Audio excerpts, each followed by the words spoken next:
Hello, King here on Games in Education. As a high school math teacher, I find it slightly difficult to implement games in the classroom with students because of the rigid structure that the 3 to 4 years of high school math require. I say 3 to 4 because to graduate in the state of Delaware, you need to go up to and including Algebra 2. But you need 4 years of math. But those years are very rigid in the timeline and sequencing of standards that need to be covered. So it leaves little room for playtime. But if there's a way to implement games into the classroom to teach the content, that is something I'm really interested in, because my experiences with activities that are game-like with students, they tend to grab on and become very engaged, and they end up learning this stuff. It's amazing. But what today I want to guide you through is a lesson that I've done this year with the students on graphing quadratics using an activity in Desmos.com.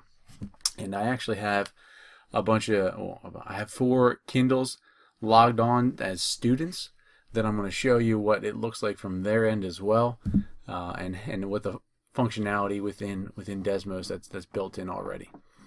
So I will show you my lesson plan, which there's a link for the copy of this lesson plan on my Wiki page. But here's a link to the culminating activity. So this activity is done at the end of the lesson to show student understanding. And I found that as the students were completing these, my hope was that they would show understanding, but really this activity actually built a lot more understanding that I was under the impression was there. Found out to not be. But I'm going to disappear right here, and I'm going to show you the site now. So this is what the teacher.desmos/activity builder website would look like, depending on the activity that you're doing, whether it's a preloaded activity done by the folks over at Desmos or it's a teacher constructed activity that you can make yourself. When you look at the top of the screen, you see Match My Parabola. It's the title, the author by Desmos, and then a quick explanation of what the activity does or is. And then you can have classes. So I'm going to walk you through a couple things. I'm going to walk you through what it looks like to create a class, what the class looks like when you have a class going, and then what the students see as well.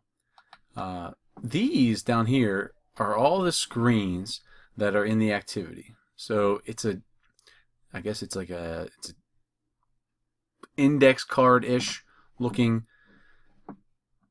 layout. Each card or index card is a screen that the students will work on. So here's a student preview of what the first screen would look like. It's just a welcome screen. And it even gives directions. Click the right arrow above to get started. And they would click the right arrow. And then here, this down the bottom here, this is a tip for teachers. This doesn't show up for the students, only for teachers as they're doing this. But there's challenge number 1. It's to plot a parabola through the points. And so they're challenged to actually type in the equation of a parabola that goes through those 3 points. And once they type it in here, successfully or unsuccessfully, they would then move over to the right and continue on, and then challenge number 2, and so forth, all the way up to 16. And when you get to the last tab, it's usually just a congratulations tab. You've completed your activity, and then it gives you a link over to make more graphs. So this is what the student would see. As a teacher, once you create a class code, you would then give this class code to your class as you view the dashboard. I'm going to open up the dashboard of my code that I already have. I don't need that one. I have fall students set up, fake students, that I've loaded on a few of my Kindles that I have that I use in my class. The first screen that actually pops up is a screen you can project in your classroom to remind the students where to go and what the class code is. Once they all log on, they'll appear over here in the left tab. Now this is the teacher layout of what these are all looking like.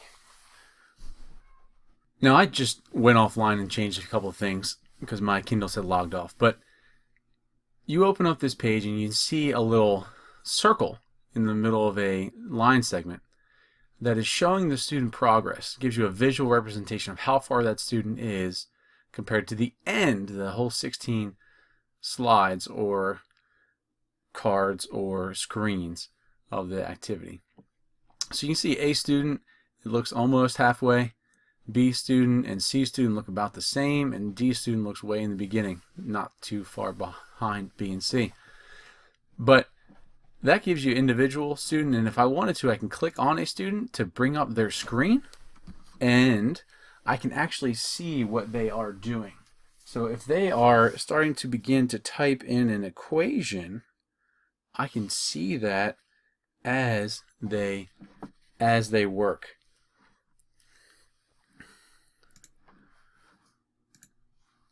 So they typed in x squared, and I can see, and I actually see their parabola show up.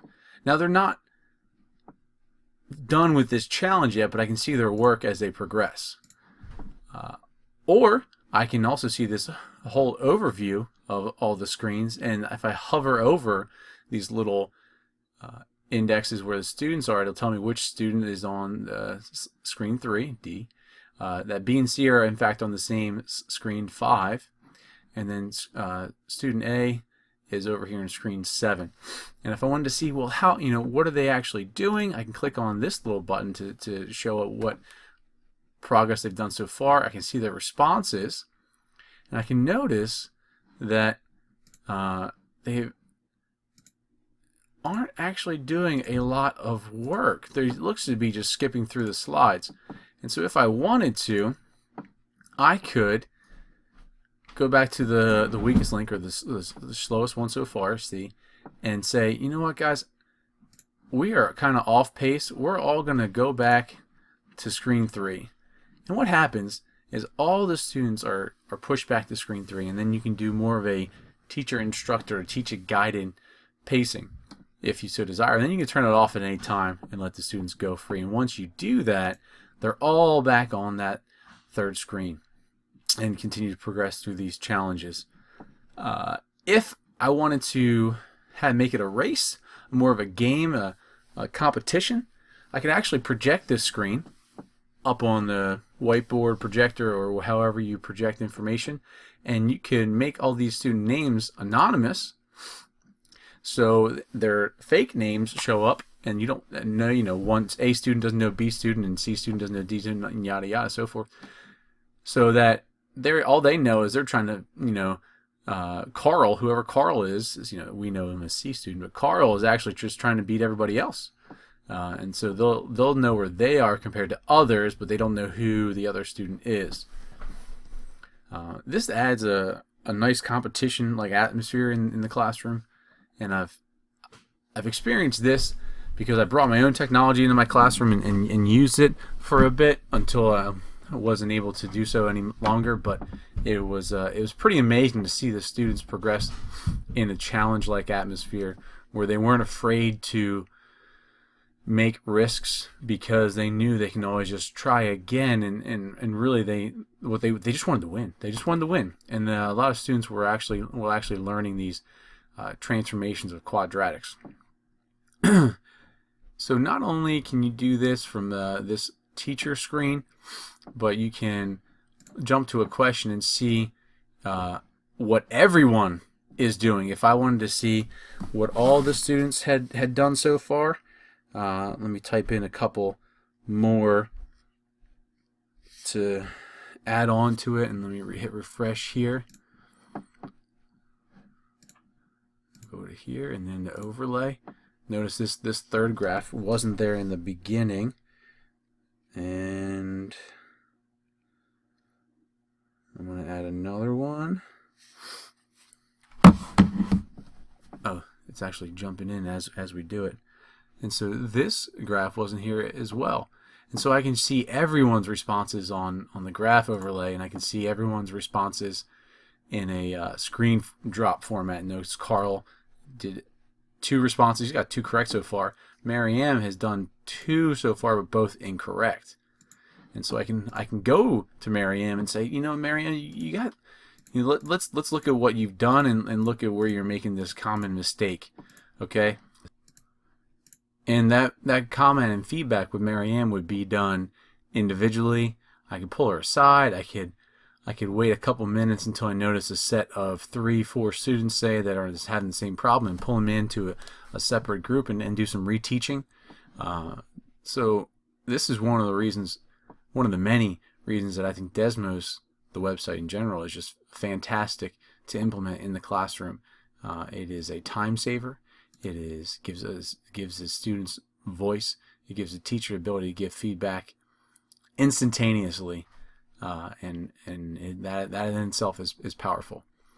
So this and the other reasons I've mentioned are the reasons why I would vote Desmos.com Activity Builder as one of the best gaming platforms for high school math.